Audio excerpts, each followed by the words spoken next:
بسم اللہ الرحمن الرحیم۔ ماہر القادری کی لکھی ہوئی نعت رسول مقبول صلی اللہ علیہ وسلم آج ہم پڑھیں گے۔ نعت ایسی نظم کو کہتے ہیں کہ جس میں رسول کریم صلی اللہ علیہ وآلہ وسلم کی تعریف کی جاتی ہے۔ ماہر القادری اسلامی ادب کے ایک نمائندہ شاعر ہیں۔ عجیب اتفاق ہے کہ سعودی عرب میں منعقدہ ایک مشاعرے کے دوران میں ان کی وفات ہوئی تھی، اور ان کی وفات کا قصہ بھی خاصا دلچسپ ہے۔ پاکستان کے قومی ترانے کے شاعر مرحوم حفیظ جلندری حسب معمول لہک لہک کر مترنم لہجے میں اپنی ایک غزل اس مشاعرے میں سنا رہے تھے۔ جب وہ اس شعر پر پہنچے کہ بہشت میں بھی ملا ہے مجھے عذاب شدید، یہاں بھی مولوی صاحب ہیں میرے ہمسائے، تو انہوں نے طنزیہ اور مزاحیہ انداز میں اس شعر کو پڑھتے ہوئے ہاتھ کا ہلکا سا اشارہ مرحوم ماہر القادری کی جانب کیا، تو ماہر القادری نے جب یہ حال دیکھا تو وہ اچھل کر اور تڑپ کر کہنے لگے کہ حفیظ صاحب، آپ غالباً کسی غلط جگہ پہنچ گئے ہیں۔ یہ جملہ ابھی ان کے منہ میں تھا کہ عین اسی لمحے ان کی روح قفس عنصری سے پرواز کر گئی۔ انا للہ و انا الیہ راجعون۔ نعت میں ماہر القادری کا پایہ و مقام بہت بلند ہے۔ ان کی نعتیں مشہور و معروف اور زبان زدِ خاص و عام ہیں۔ خاص کر ان کی ایک نعت تو بہت ہی مشہور زمانہ ہے، رسول مجتبیٰ کہیے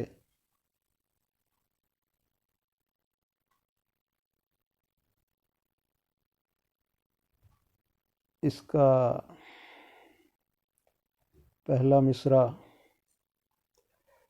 ٹھیک طرح سے اس وقت میرے ذہن میں نہیں آ رہا، غالباً کچھ اس طرح ہے: رسول مجتبیٰ کہیے، حبیب کبریا کہیے،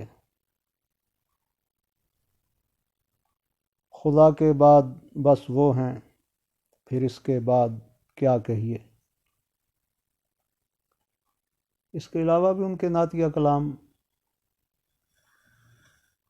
کافی معروف ہیں۔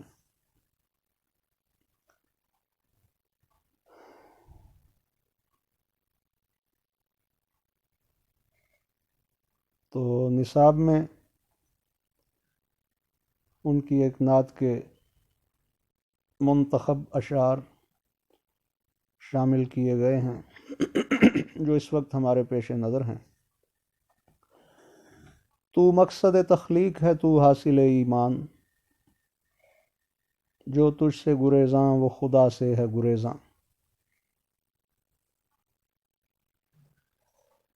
اس نعت میں پہلی بات یہ ہے کہ قافیہ ہی قافیہ چل رہا ہے، ردیف نہیں ہے۔ ایسے کلام میں جس میں ردیف نہ ہو اور صرف قافیہ ہو، ایسے کلام کو ہم شاعری کی زبان میں غیر مردف کلام کہتے ہیں۔ تو گویا ماہر القادری کی یہ نعت غیر مردف نعت ہے، اور اس نعت کا مطلع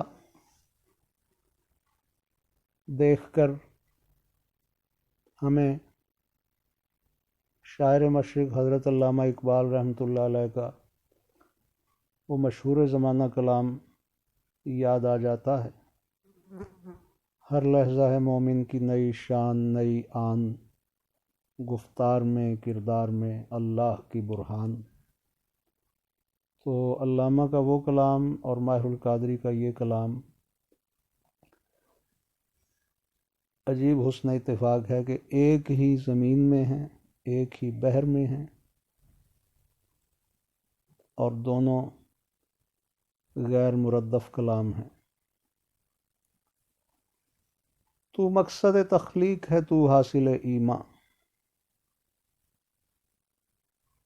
جو تجھ سے گریزاں وہ خدا سے ہے گریزاں۔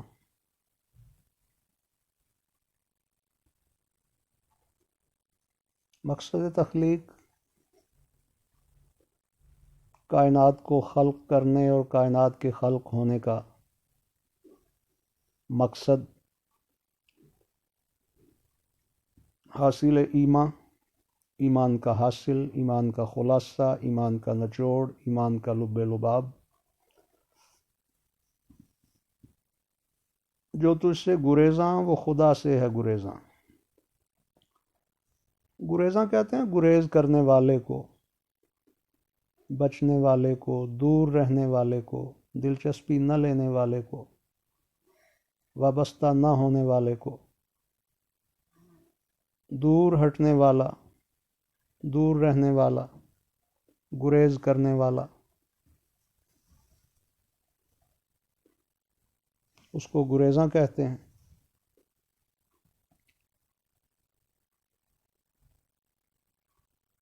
یا رسول اللہ، یا حبیب اللہ صلی اللہ علیہ وسلم، آپ کی ذات پاک کائنات کی تخلیق کا سب سے بڑا مقصد ہے۔ آپ باعث تخلیق کائنات ہیں۔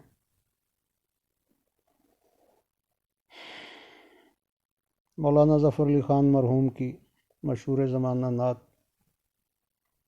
میں بھی یہی مضمون بیان ہوا ہے۔ دل جس سے زندہ ہے وہ تمنا تم ہی تو ہو، ہم جس میں بس رہے ہیں وہ دنیا تم ہی تو ہو، سب کچھ تمہارے واسطے پیدا کیا گیا، سب غایتوں کی غایت اولا تم ہی تو ہو۔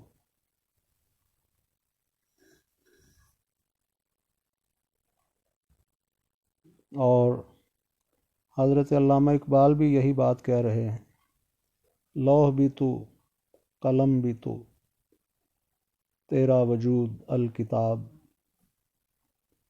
گنبد آبگینہ رنگ، تیرے محیط میں حباب، عالم آب و خاک میں تیرے ظہور سے فروغ، ذرہ ریگ کو دیا تو نے طلوع آفتاب۔ اور مولانا ظفر علی خان ایک اور نعت میں بھی یہی مضمون دہرا رہے ہیں، اے خاور حجاز کے رخشندہ آفتاب، صبح ازل ہے تیری تجلی سے فیض یاب۔ اور حضرت علامہ نے اپنی طویل شہرہ آفاق نظم جواب شکوہ میں اسی مضمون کو اجاگر تر اسلوب میں یوں بیان کیا ہے، ہو نہ یہ پھول تو بلبل کا ترنم بھی نہ ہو، چمن دہر میں کلیوں کا تبسم بھی نہ ہو، یہ نہ ساقی ہو تو پھر میں بھی نہ ہو خم بھی نہ ہو، بزم توحید بھی دنیا میں نہ ہو تم بھی نہ ہو، خیمہ افلاک کا استادہ اسی نام سے ہے، نبض ہستی تپش آمادہ اسی نام سے ہے۔ تو مقصد تخلیق کائنات کی تخلیق کا، کائنات کی ولادت کا، کائنات کی پیدائش کا سب سے بڑا اور بنیادی مقصد وہ کون ہیں؟ جناب رسالت مآب صلی اللہ علیہ وسلم ہیں۔ اعلیٰ حضرت نے خوب فرمایا، فیض ہے یہ رضا احمد پاک کا، ورنہ ہم کیا سمجھتے خدا کون ہے۔ تو اس بات کی تصدیق حدیث قدسی سے بھی ہوتی ہے۔ فرمایا لولاک لما خلقت الافلاک، اور دوسری روایت کے مطابق فرمایا لولاک لما اظہرت ربوبیہ، اے محبوب صلی اللہ علیہ وسلم، اگر آپ کو پیدا نہ فرمانا ہوتا تو میں افلاک کو پیدا نہ فرماتا۔ یہ بات کامن سینس کی بات ہے کہ کچھ مخلوق افلاک سے اوپر ہے اور باقی مخلوق افلاک سے نیچے ہے۔ یعنی اے محبوب اگر تجھ کو پیدا نہ کرتا تو افلاک کو پیدا نہ کرتا، یعنی بالائے افلاک اور زیر افلاک میں کسی بھی مخلوق کو پیدا نہ فرماتا اگر اے محبوب تجھے نہ پیدا فرمانا ہوتا۔ اور دوسری روایت کے مطابق فرمایا لولاک لما اظہرت ربوبیہ، اے حبیب صلی اللہ علیہ وسلم، اگر آپ کو پیدا نہ فرمانا ہوتا تو میں اپنا رب ہونا بھی ظاہر نہ کرتا۔ سبحان اللہ و بحمدہ سبحان اللہ العظیم۔ تو اظہار ربوبیت جو ہے وہ بھی اللہ پاک نے اپنے حبیب صلی اللہ علیہ وسلم کی خاطر فرمایا اور اپنے محبوب صلی اللہ علیہ وسلم کے وسیلے سے اپنے رب ہونے کا بھی اعلان اور پرچار فرمایا۔ فرمایا قل هو اللہ احد، اے پیارے محبوب صلی اللہ علیہ وسلم آپ فرما دیجئے کہ وہ اللہ ایک ہے۔ حالانکہ اللہ بذات خود بھی فرما سکتا تھا کہ میں ایک ہوں، لیکن ایسا نہیں کہا، بلکہ اپنے پیارے آخر الزمان محبوب ترین رحمت للعالمین پیغمبر صلی اللہ علیہ وسلم کی زبان پاک سے اپنی توحید کا بھی اعلان کروایا۔ اعلیٰ حضرت کے چھوٹے بھائی مولانا حسن رضا رحمۃ اللہ علیہ نے اس حوالے سے بڑا ایمان افروز شعر لکھا ہے۔ کہتے ہیں کل کہہ کے اپنی بات بھی منہ سے تیرے سنی، اللہ کو کس قدر ہے تیری گفتگو پسند۔ تو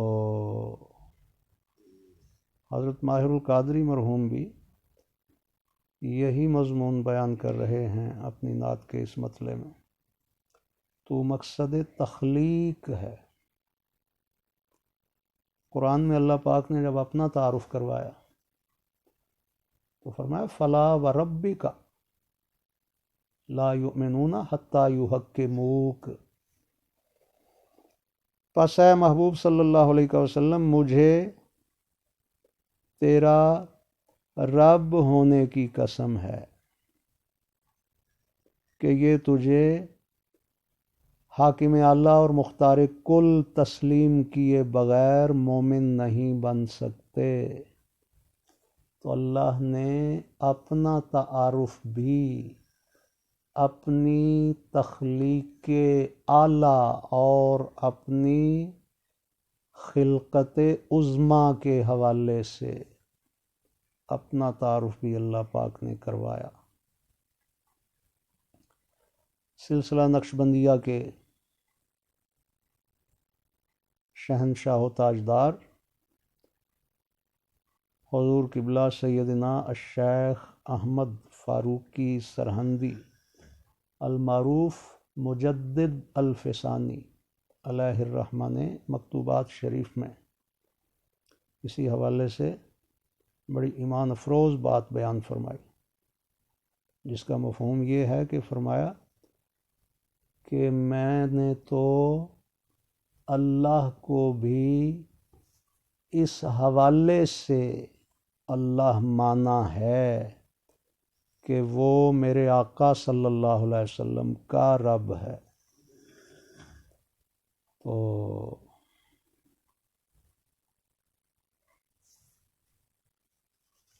تو مقصد تخلیق ہے، تو حاصل ایمان۔ یا رسول اللہ صلی اللہ علیہ وسلم، آپ ہی حاصل ایمان ہیں، یعنی ایمان کا حاصل ہیں۔ پھر حفیظ جلندری یاد آئے، کہتے ہیں محمد صلی اللہ علیہ وسلم کی محبت دین حق کی شرط اول ہے، اسی میں ہو اگر خامی تو سب کچھ نامکمل ہے۔ اور محمد کی محبت صلی اللہ علیہ وسلم ہے سند آزاد ہونے کی، خدا کے دامن توحید میں آباد ہونے کی۔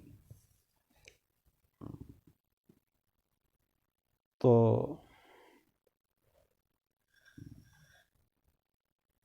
حضرت علامہ بھی رحمۃ اللہ علیہ اسی حوالے سے بڑے کام کی اور بڑے پتے کی بات ارشاد فرماتے ہیں۔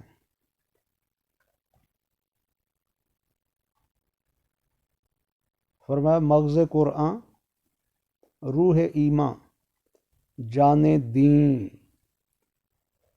ہست حب رحمت للعالمین،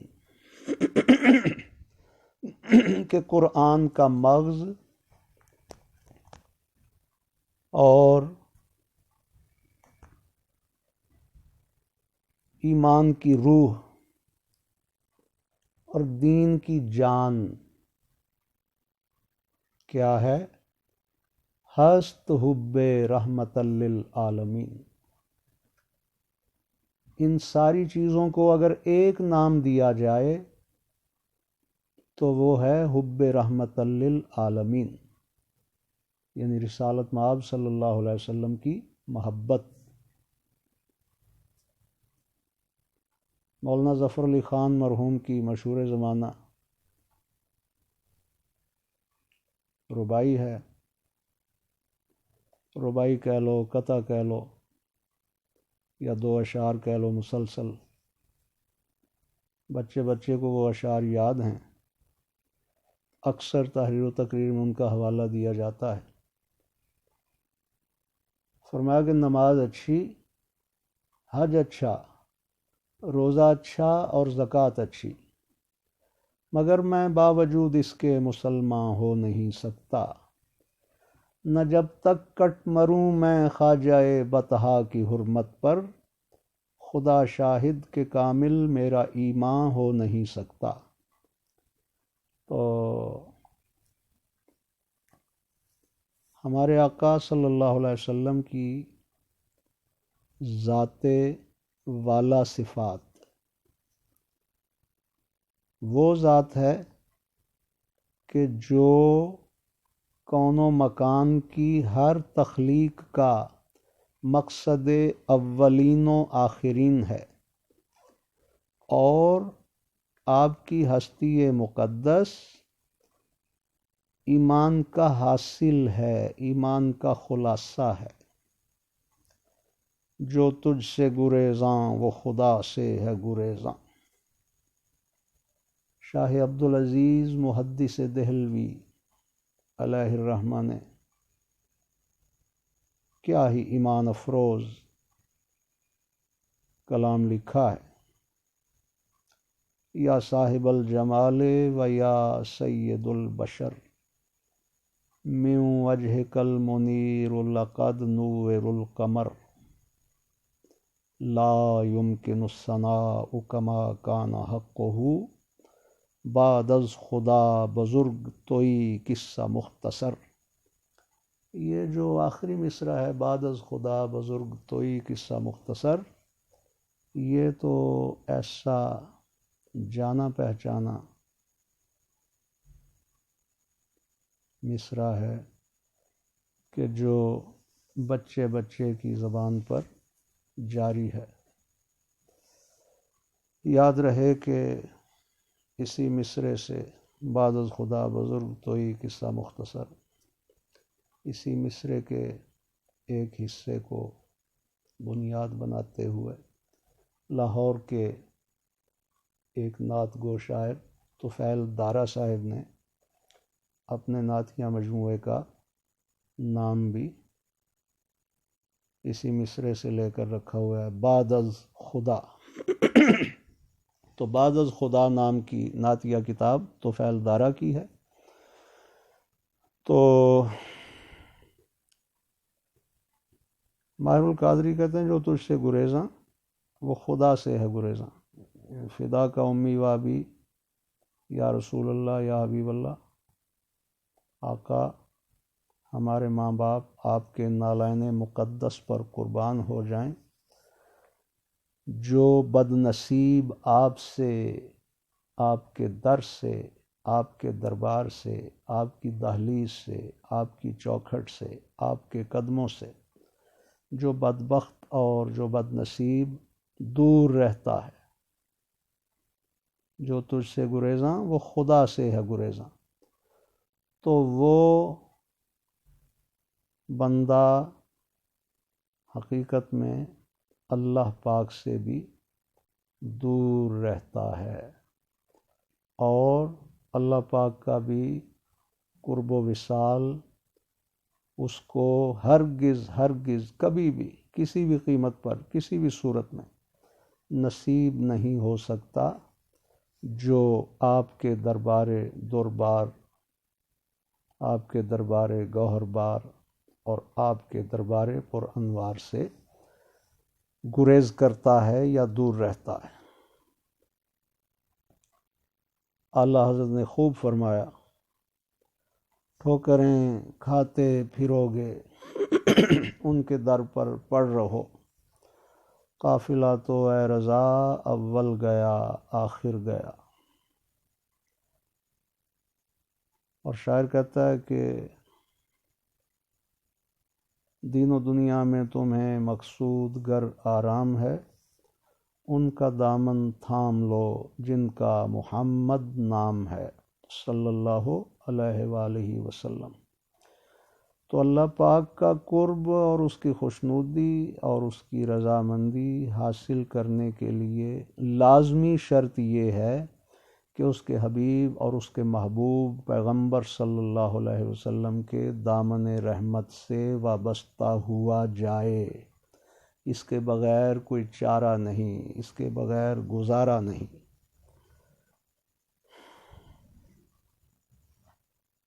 اسی لیے قرآن میں اللہ پاک نے فرمایا وَلَوْ أَنَّهُمْ إِذ ظَّلَمُوا أَنفُسَهُمْ جَاءُوكَ فَاسْتَغْفَرُوا اللَّهَ وَاسْتَغْفَرَ لَهُمُ الرَّسُولُ لَوَجَدُوا اللَّهَ تَوَّابًا رَحِيمًا۔ اس آیہ مقدسہ کے ترجمے کا مفہوم یہ ہے کہ فرمایا کہ جب کبھی تم اپنی جانوں پر ظلم کر بیٹھو، تم سے کوئی گناہ سرزد ہو جائے اور تم اللہ کو منانا چاہتے ہو، اللہ کو تم راضی کرنا چاہ رہے ہو، تو ایسی صورت میں کیا کرو؟ فرمایا میرے محبوب صلی اللہ علیہ وسلم کے دربار میں حاضر ہو جاؤ اور میرے محبوب کا وسیلہ پکڑو، میرے محبوب کا واسطہ جو ہے وہ ڈالو۔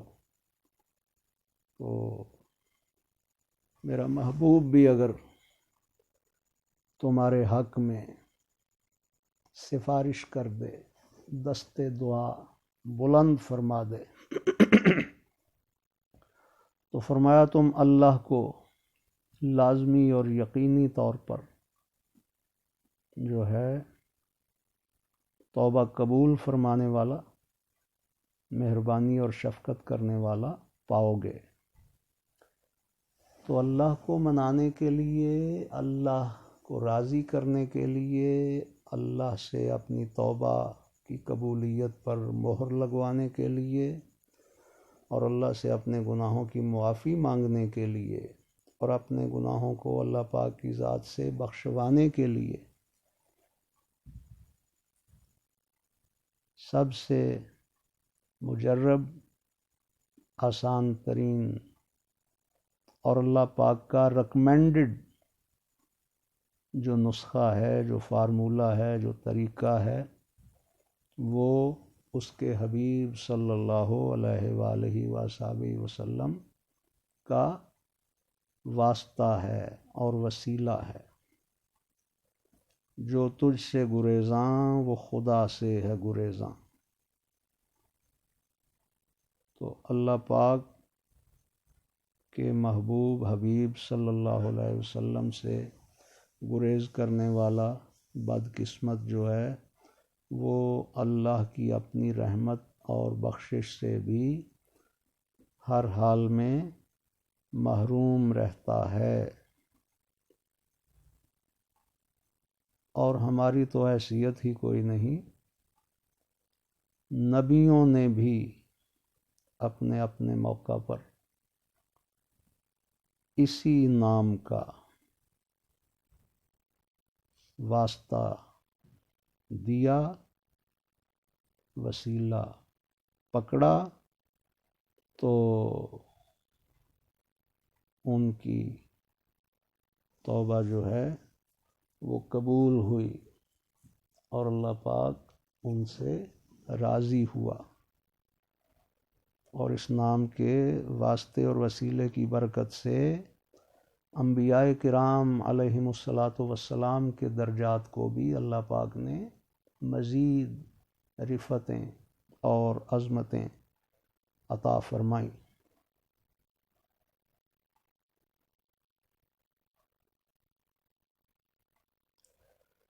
کردار کا یہ حال، صداقت ہی صداقت، اخلاق کا یہ رنگ کہ قرآن ہی قرآن۔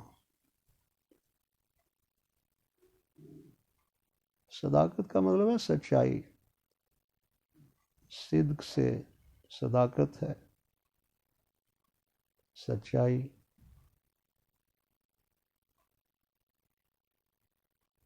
حق گوئی، صدق بیانی، صاف گوئی، حق گوئی۔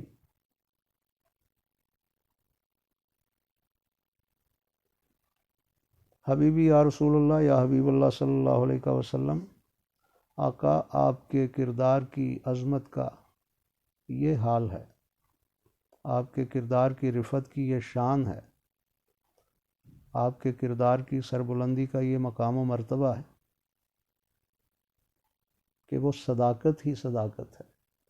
اس میں حق کے سوا، سچ کے سوا، صدق و صفا کے سوا، سچائی کے سوا اور کچھ ہے ہی نہیں۔ قرآن کہتا ہے لَقَدْ كَانَ لَكُمْ فِي رَسُولِ اللَّهِ أُسْوَةٌ حَسَنَةٌ۔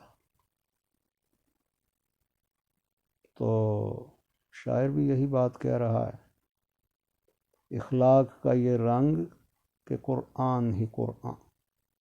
آقا آپ صلی اللہ علیہ وسلم کے اخلاق مقدسہ کا، اخلاق مبارکہ کا یہ مقام ہے، اس کی یہ شان ہے کہ وہ قرآن ہی قرآن ہے۔ کیا خوب فرمایا کسی شاعر نے، سر سے لے کر پاؤں تک تنویر ہی تنویر ہے، گفتگو سرکار کی قرآن کی تفسیر ہے۔ سوچتی رہتی ہے دنیا مصطفیٰ کو دیکھ کر، وہ مصور کیسا ہوگا جس کی یہ تصویر ہے۔ قرآن کہتا ہے وَإِنَّكَ لَعَلَىٰ خُلُقٍ عَظِيمٍ، اور اے محبوب صلی اللہ علیہ وسلم، آپ کو اخلاق حسنہ اور اخلاق عالیہ کے بلند ترین مقام و منصب پر فائز فرما دیا گیا ہے۔ تو ام المؤمنین سیدہ عائشہ صدیقہ رضی اللہ تعالی عنہا، آپ سے پوچھا گیا کہ اے مومنوں کی پیاری امی جان، ذرا ہمیں یہ ارشاد فرما دیجئے کہ آقا صلی اللہ علیہ وسلم کے اخلاق کیسے تھے؟ حضور علیہ الصلوۃ والسلام کے اخلاق کریمانہ کا کچھ احوال ہمیں بیان فرمائیے تاکہ ہمارے ایمان مزید تازہ ہو جائیں۔ تو ام المؤمنین سیدہ عائشہ صدیقہ رضی اللہ عنہا نے فرمایا کہ سوال کرنے والے، کیا تم نے قرآن نہیں پڑھا؟ سارا قرآن آقا صلی اللہ علیہ وسلم کا اخلاق ہی تو ہے۔ آقا کا اخلاق قرآن ہے اور قرآن آقا کا اخلاق ہے۔ گویا قرآن مجید اور اخلاق حبیب یہ دونوں ایک دوسرے کا عکس ہیں، ایک دوسرے کے آئینہ دار ہیں۔ حضرت حفیظ طائب رحمۃ اللہ علیہ خوب ارشاد فرماتے ہیں، نعت حضرت میری پہچان ہے سبحان اللہ، یہی دنیا یہی ایمان ہے سبحان اللہ۔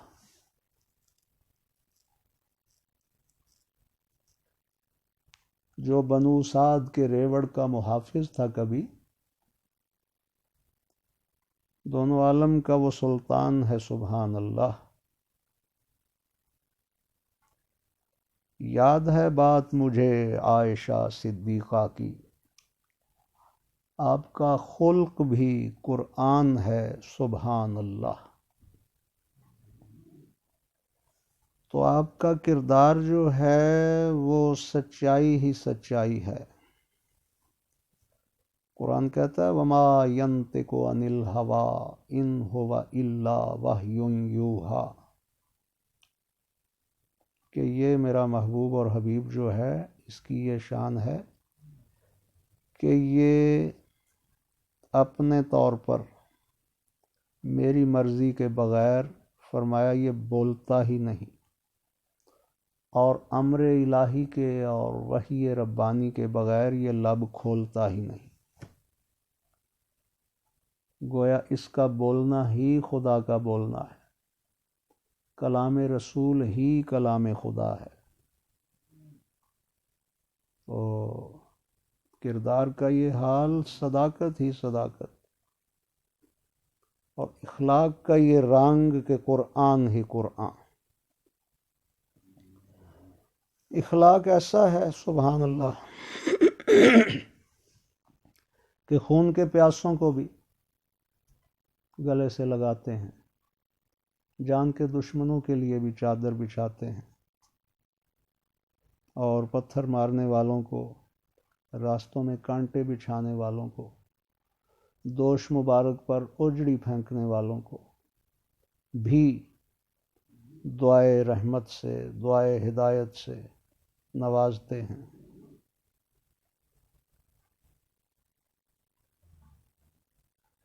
حفیظ طائب خوب فرماتے ہیں، یوں ذہن میں جمال رسالت سما گیا، میرا جہان فکر و نظر جگمگا گیا، خلق عظیم و اسوہ کامل حضور کا، آداب زیست سارے جہاں کو سکھا گیا، اس کے قدم سے پھوٹ پڑا چشمہ بہار، وہ دشت زندگی کو گلستان بنا گیا۔ ماہر القادری بھی اسی مضمون کا اپنی اسناد میں اعادہ کر رہے ہیں، کردار کا یہ حال صداقت ہی صداقت، اخلاق کا یہ رنگ کہ قرآن ہی قرآن۔